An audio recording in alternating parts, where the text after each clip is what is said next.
las ideas que yo más he repetido a lo largo de mi libro, de mis vídeos, de mis conferencias, de mis artículos, y que alguno quizá os suene, es que cada vez que yo tengo un pensamiento, ese pensamiento tiene un impacto directo en mis células, en mis genes, en mi organismo, en mi mente. Es decir, el que yo piense sobre algo en negativo tiene el mismo impacto que cuando eso me sucede en la realidad. Pero ¿qué pasa si yo vivo siempre preocupado por algo? ¿Qué pasa si yo vivo constantemente estresado, angustiado por una amenaza real o imaginaria? Que empiezo a generar cortisol a todas horas. Empiezo a generar cortisol y entro en ese estado de alerta, en ese estado de amenaza constante que tanto me perjudica. Y a la larga yo lo llamo la intoxicación de cortisol. Es decir, en vez de que las sustancias que circulan por mi sangre sean las sustancias buenas, serotonina, oxitocina, es decir, las moléculas buenas, las que me ayudan a sentirme mejor, lo que yo voy a empezar a tener en mi sangre es ese cortisol que a la larga me enferma, que me inflama, que me enferma, que me genera irritabilidad, que me genera depresión, que me genera todos esos estados de intranquilidad que conocemos. Y hoy en día, cuando yo explico esto a mis pacientes, yo intento que mis pacientes, la realidad, ayudarles a interpretar la realidad de la mejor manera posible. Según cómo interpretamos la vida, eso determina la calidad de nuestra vida. Hoy quiero que os vayáis con pocas ideas, pero con muy claras. Y la primera es, nosotros podemos conseguir que las cosas sucedan, solo con querer que sucedan. Si nosotros queremos que algo pase, puede pasar. Todos nosotros recibimos constantemente varios millones de bits de información, pero nuestro cerebro solo capta, solo se queda, solo le interesa aquello que nos importa. Y el ejemplo que todos entendemos, mujer embarazada que va por la calle y empieza a ver carritos de bebé y dice, anda, qué curioso, un boom de natalidad en mi barrio. No es que haya un boom de natalidad en tu barrio, es que ahora este tema te interesa y entonces lo empiezas a ver. Yo cuando me quedé embarazada iba por la calle y solo veía mujeres embarazadas. Y pensé, toda mi zona, todo mi barrio, todas las mujeres se han quedado embarazadas a la vez que yo. Cuando yo di a luz y paseaba a mi hijo por el parque, solo veía cochecitos y parques. Ya no había mujeres embarazadas en mi barrio. Hace unos meses tuve un esguince en el pie, iba a la pata coja, iba con una especie de muleta. Solo había gente con muletas en mi barrio. Llegué incluso a pensar que me copiaban y hacían todo lo que yo quería. Todos vosotros habéis descubierto que si algo os interesa o estáis preocupados por algo, de repente todo a vuestro alrededor gira en torno a eso. Esa palabra, todo el mundo está hablando de ese tema. ¿Por qué sucede eso?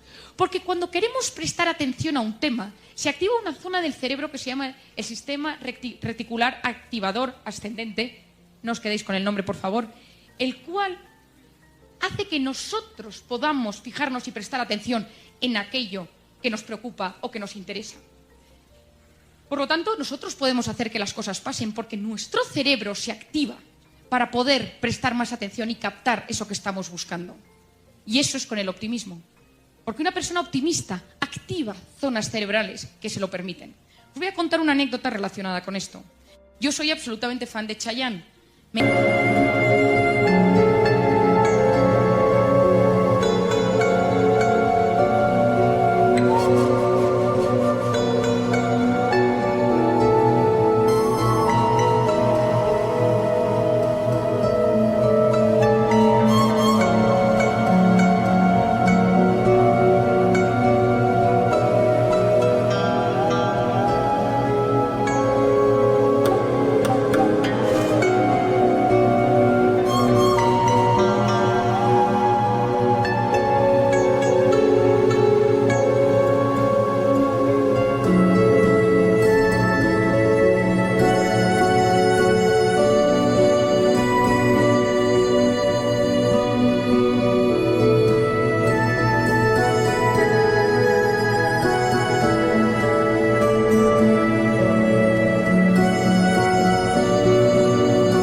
encanta.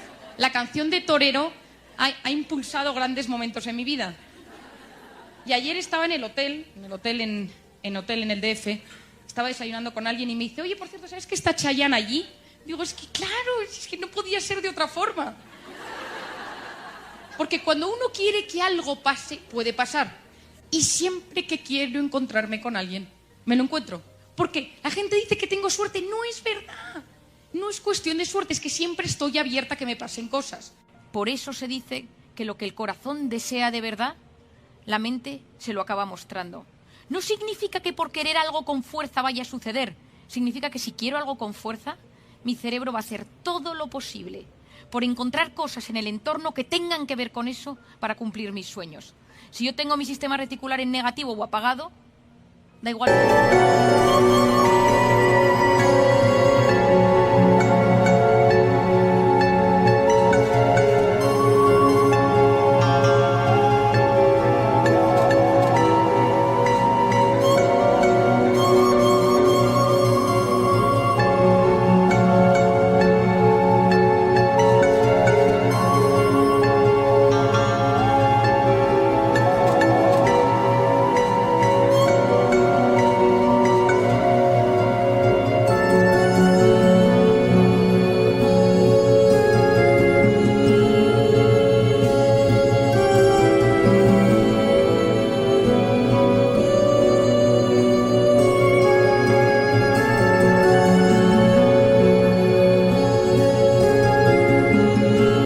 Porque no lo voy a ver. Y esto, yo insisto mucho, y en el libro que publiqué hace 2 años, hoy hace 2 años, cómo hacer que te pasen cosas buenas, uno de los mensajes más importantes era, al 90% de la gente que no le pasan cosas buenas, es porque no sabe lo que quiere que le pase. Y su cerebro no se lo muestra. Es decir, si tú quieres que algo bueno te suceda, estudia, prepárate. Yo he investigado mucho como psiquiatra la suerte. Porque tengo pacientes que escucho y digo, pero qué suerte tienen, qué bien les va todo. Y hay gente que escucho su vida y digo, qué drama, no es posible. Y hace unos años empecé a investigar la suerte. Y hay una frase de Séneca que me encanta, que dice, la suerte es donde confluyen la preparación y la oportunidad. Hay que prepararse, hay que saber, hay que estudiar, porque el que se prepara, el que estudia, el que visualiza lo que quiere, es capaz de percibir mucho mejor las oportunidades. Y esto es una de las ideas más importantes con las que quiero que os quedéis hoy. La felicidad y el optimismo es una garantía de salud para la vida. Hoy en día se ha demostrado que las personas que son capaces de mirar la vida desde un punto de vista más optimista, y si esa interpretación es optimista y es alegre, cambiamos nuestros genes. Esto es el nuevo concepto que se denomina epigenética. Es decir, nuestras experiencias, nuestra manera de enfrentarnos a la vida, cambia nuestros genes. Hablar de felicidad es hablar del sentido que le damos a la vida. Lo que más me gusta es hablar de la felicidad porque todos aquí hemos venido porque queremos ser felices. La felicidad no es hacer lo que uno quiere, sino querer lo que uno hace. Hablamos de una vida lograda. La felicidad no se da en la posada, como decía Cervantes, sino al borde del camino. Es una manera de vivir. No es solo yo quiero ser feliz, es cómo yo decido cada día aceptar las circunstancias que me rodean. La felicidad tiene mucho que ver con la manera en que nos expresamos y con el lenguaje, porque hay palabras que evocan emociones, palabras que evocan imágenes, que evocan emociones y sensaciones corporales. Pero hay 3 palabras que tocan el corazón del hombre. Por favor, gracias y perdón. Por favor, porque abre las puertas a la otra persona. Gracias, porque el agradecimiento es la memoria del corazón. Y el perdón, que para mí es la clave hoy en día para superar cualquier trauma del pasado. La felicidad no es lo mismo que el bienestar. Hace unos años hicieron un estudio en Estados Unidos y quisieron describir exactamente qué era la felicidad. Y vieron que la felicidad tenía que ver con el bienestar, pero no, porque el bienestar es más subjetivo. El bienestar colma los sentidos, mientras que la felicidad colma el corazón. Es distinto. El bienestar, la seguridad, la comodidad, pero eso no es felicidad. Nosotros entendemos muchas veces la felicidad cuando no la tenemos, ante la muerte, ante el sufrimiento, ante el dolor. ahí entendemos y decimos, ahora no soy feliz. En este momento lo entiendo. Cuando uno se comprende, cuando uno intenta comprender las circunstancias, las puede adaptar de la mejor manera posible a su vida. Pero si uno no comprende, uno es esclavo de las situaciones y uno va a trompicones por la vida. Y la segunda es saber que pase lo que pase en esta vida, cuando uno intenta poner la mente de la mejor manera posible y conectarse con la realidad de la mejor manera posible, esto tiene efectos positivos tanto en la salud física como en la psicológica. Cuando tú le preguntas a alguien qué te preocupa, te habla del pasado o del futuro. Nos hemos olvidado de vivir en el presente. Esto es el equilibrio personal. Ahora os voy a hablar de una hormona que a partir de hoy va a ser vuestra mejor amiga. En todas vuestras conversaciones vais a hablar de ella, que se llama el cortisol. Si ahora entra el bedel y dice ¡fuego!, todas nos levantamos y salimos corriendo a la puerta porque tenemos una hormona que es la hormona del estrés y la supervivencia que se llama el cortisol. Si no tuviéramos cortisol, nos quedaríamos sentadas y diríamos ¡ay! Pues vamos a ver cómo se quema el edificio, qué interesante. Por lo tanto, a pesar de que os voy a hablar de cosas muy negativas de esta hormona, es fundamental para la supervivencia. Es la famosa hormona que si uno se encuentra con un león delante, uno puede salir corriendo gracias a esta hormona. ¿Qué pasa? Que salimos fuera, nos dicen que hay fuego, estamos fuera y nos dicen no, ha sido una falsa alarma, es que está estropeado el sistema de alarmas. Y nos volvemos a sentar 10 minutos después, todos en el mismo sitio, y yo sigo con mi conferencia. Ninguna se sienta de la misma forma. Todo el mundo está como inquieto. Uno tiene como una sensación rara. Nadie puede olvidarse que ha salido corriendo por un posible fuego. ¿Por qué? Porque la hormona del cortisol tarda entre 6 y 8 horas en bajar y volver a sus niveles normales. Es decir, el pico es muy rápido, la bajada es lenta. Imaginaros que volvéis aquí 3 meses después a otra conferencia.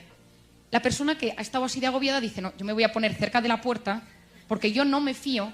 Pero en ese momento alguien le dice, no, siéntate conmigo. Le sienta delante y se pasa toda la conferencia pensando, ¿y si hay un fuego? Se produce el mismo pico de cortisol. Es decir, solo con pensar en negativo nuestro cuerpo sufre exactamente como si eso estuviera sucediendo. Solo con imaginarse lo positivo se elevaban las hormonas de la dopamina y serotonina. ¿Qué pasa cuando el cortisol está elevado constantemente? Porque estamos constantemente preocupados. Vivimos constantemente preocupados por cosas que no van a pasar, pero nuestro cuerpo está sufriendo como si esas cosas estuvieran sucediendo. ¿Qué pasa cuando el cortisol está elevado durante mucho tiempo por estrés, por preocupación, por tensión? ¿Qué es lo que pasa con el cortisol? Que se eleva de manera crónica. Cuando yo os hablo del cortisol, os hablo de que la ira, el nihilismo, la desesperanza, la tristeza, cuando estas existen se segrega cortisol y disminuye el riego sanguíneo en la corteza prefrontal izquierda del cerebro, que es la zona encargada de la toma de decisiones y la planificación. Cuando uno está enfadado, tiene menos sangre en la zona donde puede tomar decisiones. Cuando uno utiliza los pensamientos positivos, los mensajes cognitivos positivos, y dice, lo voy a conseguir, esto lo soluciono, se produce un aumento del riego sanguíneo en esa zona. Es decir, solo con pensar que las cosas nos pueden salir bien, alteramos nuestro cerebro. Tanto es así que hoy se ha visto que la gente que tiene curiosidad, ilusión, optimismo, se produce una neurogénesis de neuronas, es decir, lo que toda la vida habíamos estudiado, al menos yo en medicina, que las neuronas cuando morían para siempre, se ha descubierto en los últimos años que no es cierto. Podemos regenerar neuronas. Y una de las maneras de regenerar neuronas es a través del optimismo. Porque se ha observado que la gente que se levanta por la mañana con optimismo, con ilusión, al cabo de 2-3 semanas se produce un movimiento de neuronas de diferentes zonas de la corteza cerebral hacia el hipocampo y tenemos nuevas neuronas en la zona de memoria de aprendizaje. El optimismo cambia nuestras neuronas, modifica zonas cerebrales. Tenemos que usar nuestro diálogo interno, que existe constantemente, para apoyarnos, no para hundirnos. Ese diálogo que tenemos dentro de nosotros. Tal Ben Shahar es un psicólogo israelí que imparte la asignatura más concurrida de la Universidad de Harvard, que es Cómo ser feliz. Y él habla de esto, y él dice una cosa, que es, si quieres triunfar más y ser más feliz, debes empezar por fracasar el doble. Y sobre todo, por aceptar el fracaso. No pasa nada por de vez en cuando caer. Yo admiro a la gente que ha caído y que se ha recuperado. El éxito oculta lo que la derrota enseña. Y es así. La gente exitosa no se da cuenta de nada. En cambio, los que han bajado y se han recuperado, eso sí. Por lo tanto, en esta vida no tenemos que negarnos a, de vez en cuando, poder caer. Evitar ser perfectos a todas horas porque no existe el perfecto. Y toda la gente perfeccionista está intoxicada por cortisol porque está constantemente preocupada. En cambio, la gente feliz se ilusiona uno con otro. Entonces, nosotros, si nos quedamos todo dentro, es como que nos tragamos clavos y hay que sacarlos. Más vale sacar un clavo y que haga daño a tener clavos dentro. No, a mí nada me afecta, todo me lo quedo para adentro. Esa persona que te está diciendo eso, migrañas, colon irritable, fibromialgia, dolores o ya incluso cáncer. Cuidado, aprender a gestionar nuestras emociones es aprender, gracias a la asertividad, a expresar cómo nos sentimos. Porque mi mensaje de hoy es que se puede aprender a ser feliz. Porque se ha demostrado que la felicidad se aprende. Yo os he dado unas pautas básicas sobre cómo se transforma nuestro cerebro por ser feliz. No olvidemos que cualquier situación puede verse en clave de problema o en clave de solución. Podemos educar nuestra mirada. Saber mirar es saber amar. Y si uno mira amablemente las circunstancias, uno quiere más. Y querer siempre es bueno para el corazón.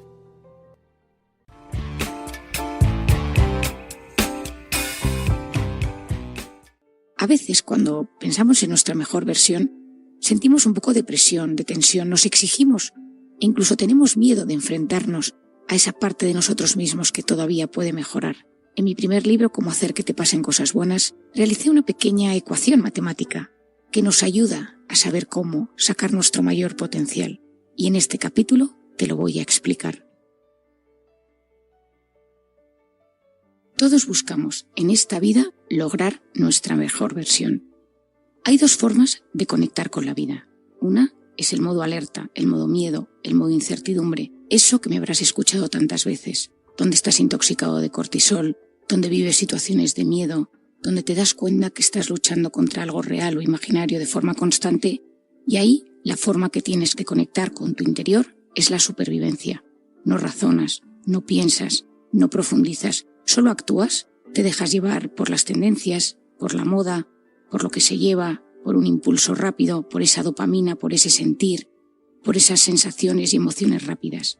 Pero hay momentos en la vida donde uno lo que busca es conectar con su interior, trabajarse. ¿Qué es lo que necesito? ¿Dónde está lo mejor que yo llevo dentro? ¿Hacia dónde me dirijo? ¿Cuál podría ser esa mejor versión de Marian Rojas, o de ti, o de cualquier familiar tuyo? Aquí te voy a dar unas ideas.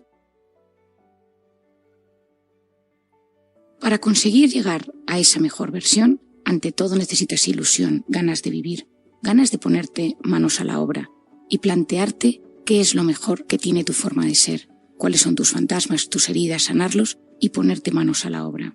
Eso significa que a pesar de los avatares diarios, luchas por ser lo mejor que puedas ser siempre. Eso lógicamente no se aprende en un libro. Se aprende viviendo, se aprende disfrutando, sintiendo, paladeando tu día, pero sobre todo cayéndote y volviendo a levantarte. Tú eres el resultado de tus decisiones y tienes que darte cuenta que tus decisiones van a influir poderosamente en tu vida y que no debes dejarte llevar. Si notas que llevas una temporada, que no piensas, que no razonas, que vives demasiado enganchado en la pantalla, en tu modo supervivencia, en comer de forma desorganizada sin cuidarte, párate a pensar. Quizá este capítulo te ayude. Para conseguir lograr tu mejor versión, yo lo he plasmado en una ecuación matemática. Las matemáticas y la psicología no siempre casan bien, pero en este caso creo que te puede ayudar. Póntelo en una hoja, póntelo en algún sitio que lo veas frecuentemente y plantéate cómo estás trabajando estos aspectos de tu vida. Esta ecuación sería conocimientos más voluntad más proyecto de vida, todo ello multiplicado por la pasión. Vamos a desgranarlo. Yo te he dicho que tú eres el resultado de tus decisiones. Con la pasión adecuada y la voluntad ejercitada y fortalecida, puedes conseguir casi todo lo que te propongas en la vida. Digo casi porque existe un factor, llamémoslo suerte, destino, providencia, que no siempre nos permite triunfar o alcanzar nuestros propósitos, por muy realistas que fueran. Como toda ecuación en la vida, Vamos a pensarlo. Si fallan los conocimientos, qué peligroso es ir por la vida sin saber de las cosas y opinando, sin tener conocimiento e interés real sobre las cosas. Si falla la voluntad, empezarás con ilusión y conocimiento, pero se apagará en poco tiempo. Si falla el proyecto de vida, serás esclavo de lo inmediato y de la gratificación instantánea de la moda o de la tendencia. Y si falla la pasión, nunca serás un buen líder, nunca brillarás, nunca contagiarás al resto y, por supuesto, evitarás disfrutar de un envejecimiento saludable, porque la pasión, ya lo sabemos, tiene grandes beneficios sobre la salud física y psicológica. Entremos en qué son los conocimientos. Me gusta esa frase que dice Louis Pasteur: la suerte favorece a la mente preparada. Hay que prepararse, hay que saber, hay que estudiar, hay que formarse, porque el que se prepara, el que sabe, el que estudia, percibe mucho mejor las oportunidades en su vida. En un mundo donde hemos perdido la capacidad de estudiar, donde hemos perdido la capacidad de profundizar, de saber lo que queremos de forma adecuada, nos cuesta mucho saber qué queremos y estudiar lo que queremos.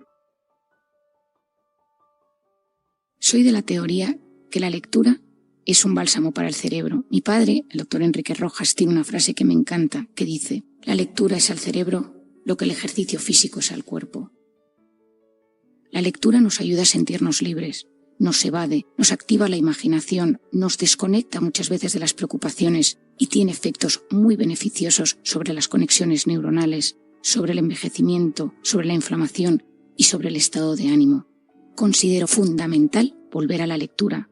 Yo soy muy de la lectura de papel porque está demostrado que cuando leemos en papel integramos de forma diferente la información que cuando leemos de tipo digital.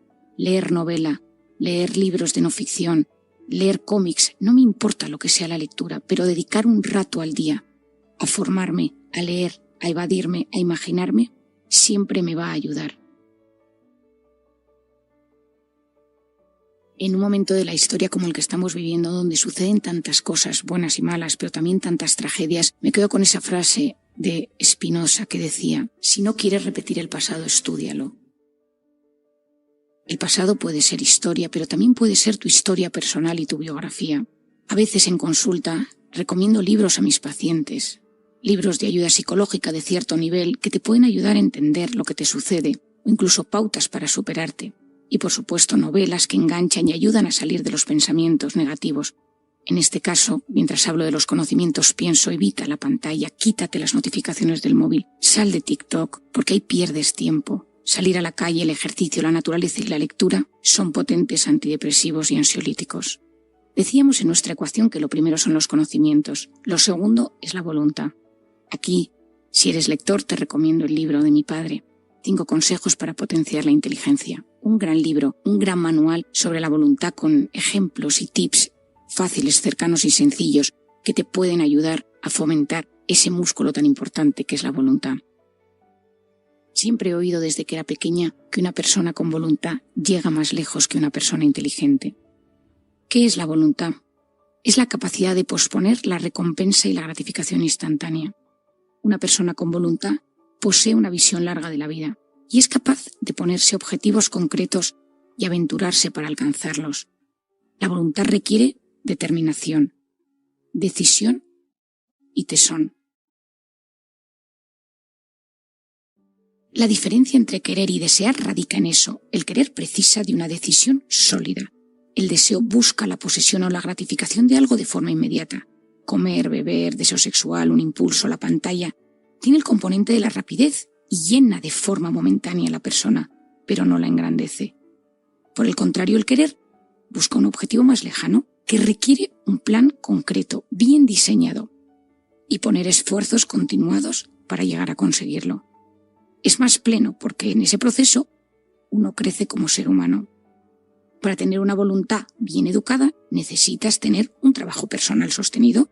¿Y qué es eso? Pues esfuerzo, constancia, perseverancia, orden. Son algunas herramientas que no están muy de moda hoy en día, pero sabemos que cuando uno consigue integrar en su vida ese orden, esa constancia, esa voluntad, día tras día, introducir en la educación de nuestros jóvenes, de nuestros hijos, esa persona llega mucho más lejos, porque todo su día tiene una cierta coherencia. Una persona con voluntad es una persona que sabe decirse a sí misma: veo lo bueno y sé por hacia dónde me dirijo. Sé posponer la recompensa, sé educar mi capricho, ahora no me apetece estudiar, no me apetece leer, no me apetece hacer deporte, pero sé que es bueno para mí, como tengo voluntad y lo he ido ejercitando, avanzo y sigo hacia adelante. La voluntad es determinación. Yo escojo una dirección concreta. Soy capaz de valorar los pros y los contras y pongo rumbo a esa meta. No te olvides que una voluntad bien educada te conduce a la mejor versión de tu proyecto de vida.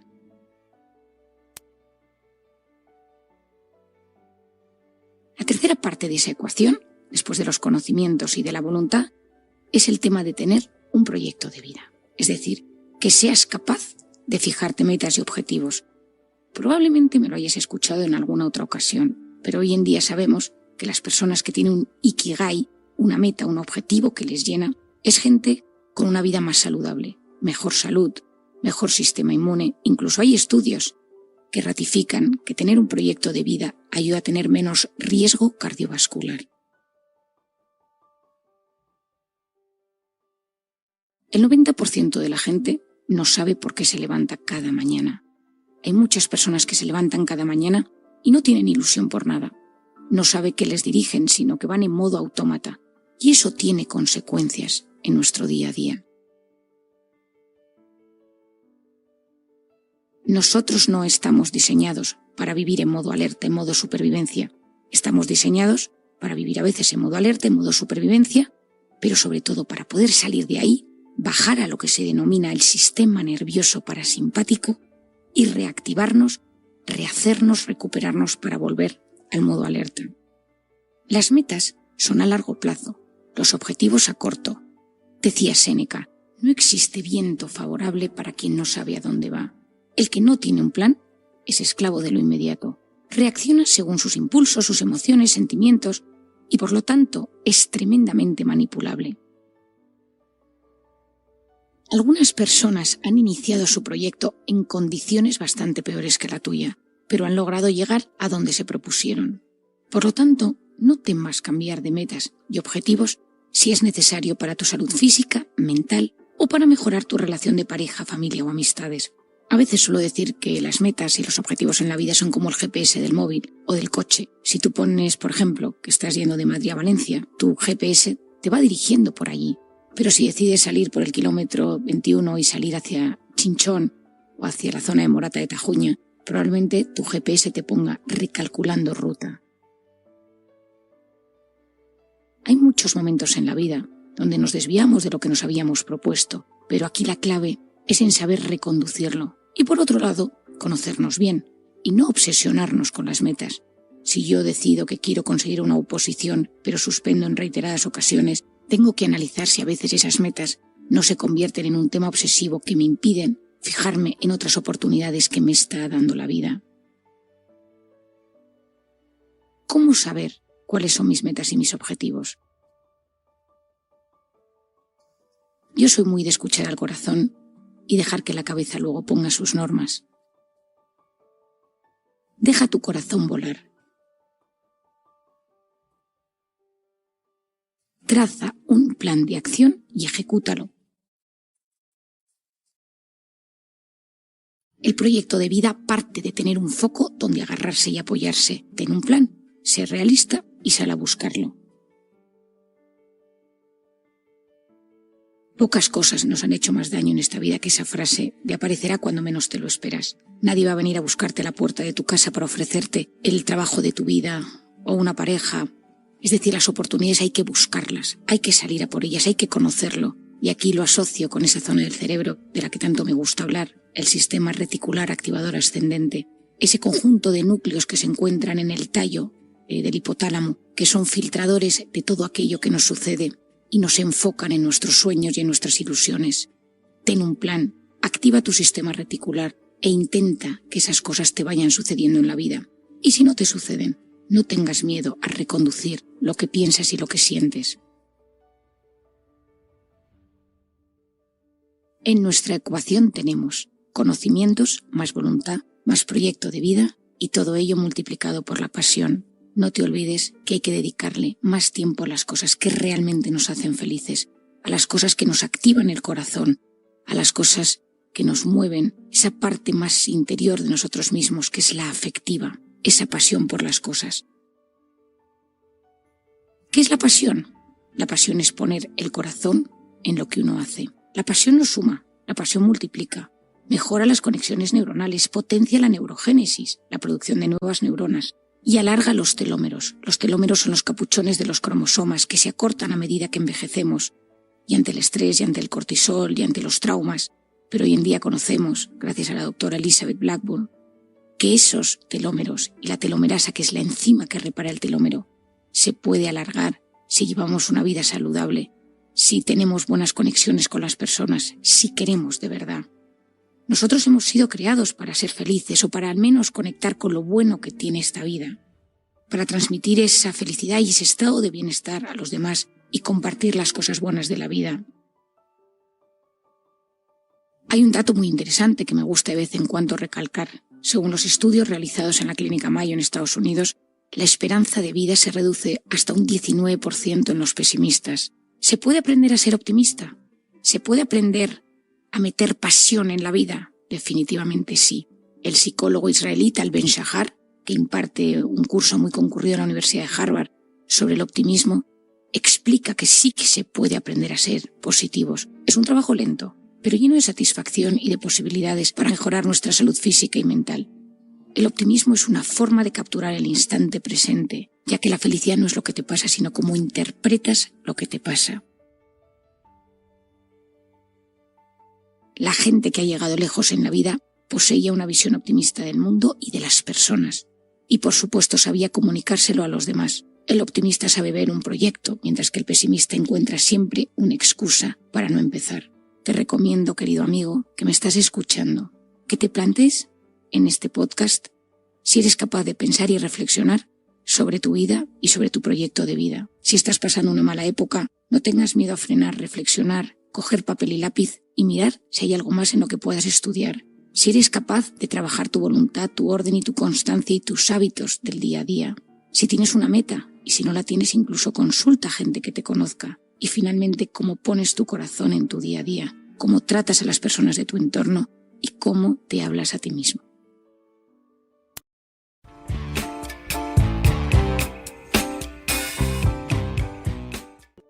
Es uno de los eventos de mi vida que más me ha marcado porque me ayudó a entender el trauma, el mundo afectivo, la infancia y cómo sobreponerse a ello.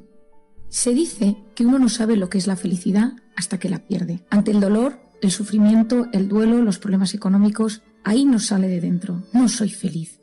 Qué sufrimiento, qué mala suerte la mía.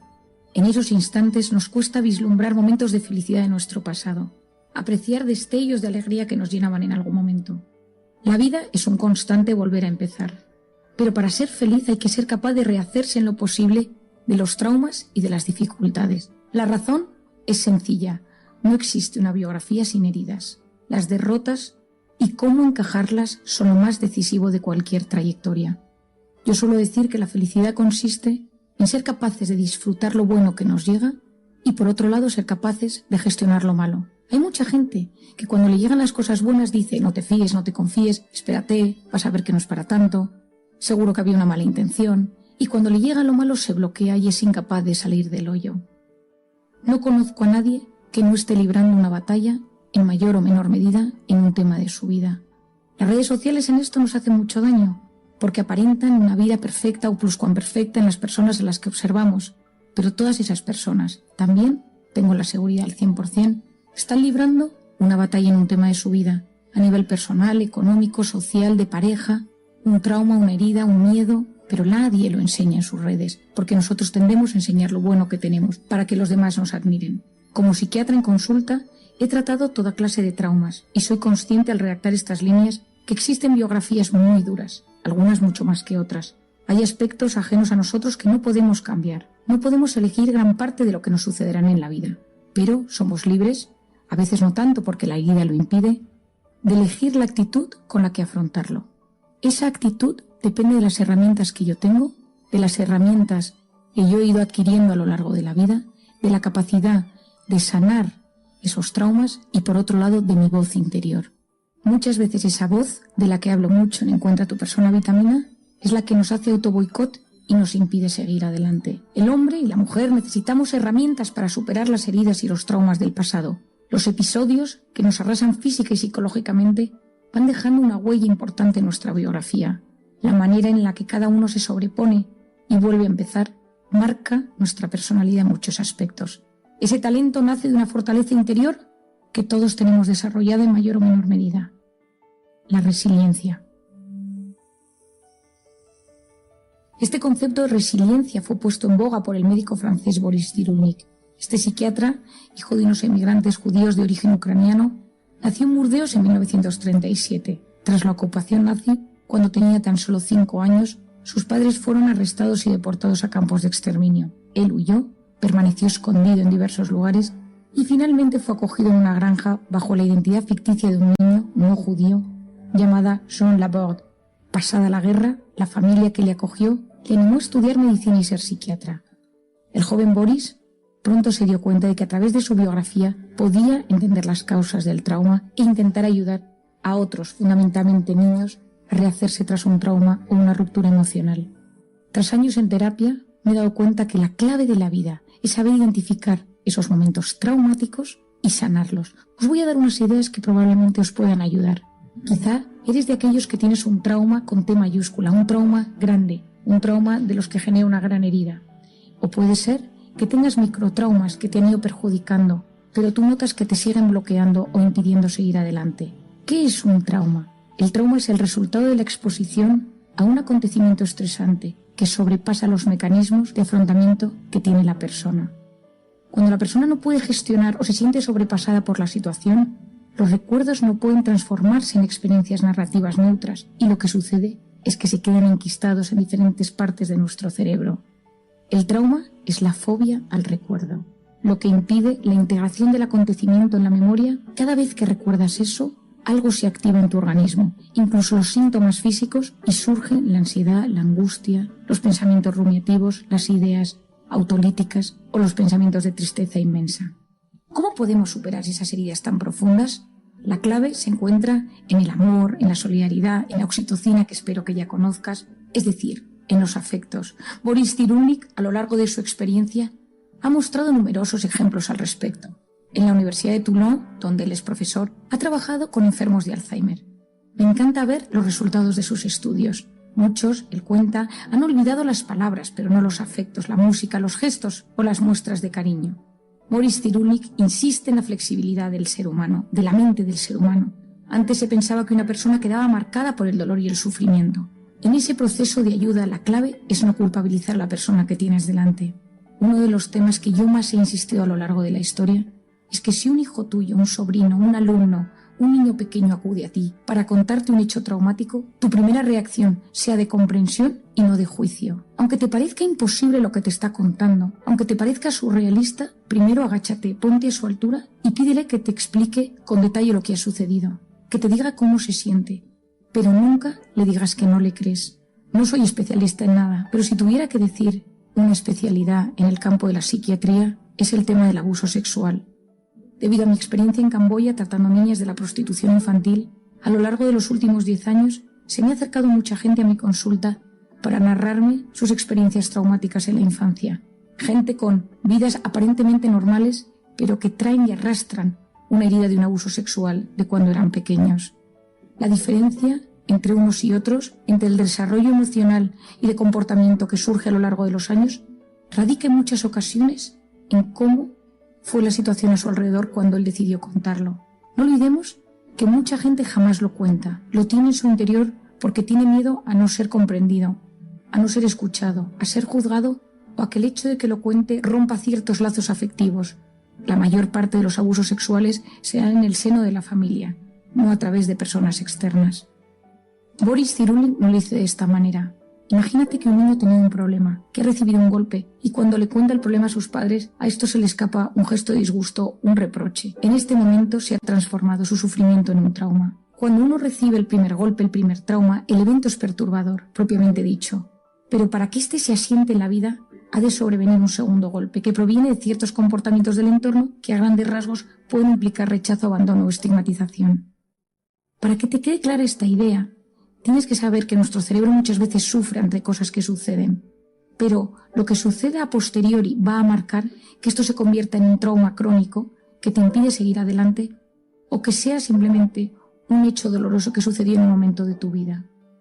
No olvidemos que estás en este podcast porque te quieres conocer mejor y ser feliz.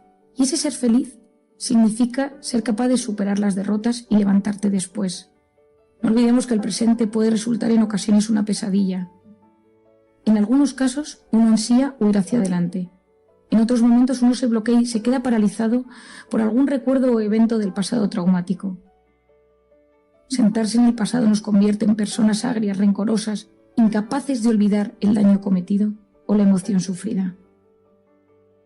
Todos nosotros, seguro que tú también, has pasado por etapas donde percibes que necesitas una pausa o un freno para recuperar fuerzas, porque has tenido una temporada muy exigente física o psicológicamente, o solo por volver a intentar alcanzar una meta que no hemos logrado. En esos momentos de parón, sobre todo al principio de unas vacaciones, afloran la tensión y el agotamiento. Uno se percibe más vulnerable que nunca. Esa vulnerabilidad no es solo psíquica, sino que al relajar el cuerpo tras una temporada de esfuerzo, se produce una bajada generalizada de nuestras defensas que favorece que se contraigan catarros, gripes u otras enfermedades. Son precisamente esos momentos, después de la tensión o después de los momentos de estrés mantenido, los más importantes en nuestra trayectoria psicológica, porque en función de cómo los afrontemos, pueden sobrevenir importantes desajustes mentales. En cualquier caso, las batallas las ganan los soldados cansados, las guerras, los maestros de la fortaleza interior. Esa fortaleza interior nos ayudará a superar los problemas y se cultiva aprendiendo a dominar ese yo interior, los pensamientos del pasado o las inquietudes del futuro que nos atormentan y nos impiden vivir de forma equilibrada en el presente. El tiempo no cura todas las heridas, pero sí aparta lo más doloroso del centro de mira. El sufrimiento es, por tanto, escuela de fortaleza. Cuando ese torrente que emana del sufrimiento es aceptada de forma sana, y eso no siempre es fácil, uno adquiere un dominio interior importante y fundamental para la vida. Por lo tanto, ese equilibrio del que tanto hablamos, del que tanto hablo, es aprender a mantener cierta paz interior, ecuanimidad y armonía a pesar de los 1000 avatares de la vida. Tras el golpe, tras el trauma, tras el pico de estrés, hay que retomar las riendas de la propia vida para alcanzar el proyecto de vida que uno tenía trazado. Ser señores de nuestra historia personal.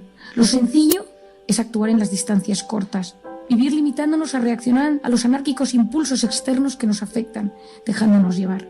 Lo deseable, aunque es muchas veces más complejo, es diseñar nuestra vida con metas, con objetivos, a largo plazo las metas, los objetivos a corto plazo, para poder controlar lo que nos va sucediendo y no ser esclavo de las tendencias.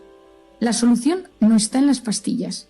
La medicación es clave para momentos de bloqueo donde el propio organismo es incapaz de recuperarse por sí solo, o cuando las circunstancias son tan adversas que precisamos de un apoyo extra para no desmoronarnos. La medicación regula las sustancias elevadas o bajas del cerebro. No suplanta la función cerebral o anímica, pero permite que puedas sentir o realizar esa función cuando ésta te falla.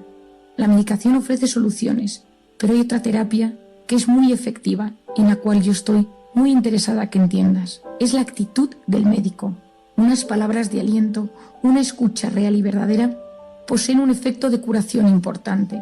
Hoy en día sabemos, científicamente demostrado, que la actitud del médico alivia el dolor. Cuando un paciente llega a mi consulta, impregnado de cortisol por la angustia de un problema, la manera en la que yo le escucho y le trato baja esos niveles de cortisol y le ayudo, mediante la empatía, la compasión, la comprensión y la escucha, a generar oxitocina.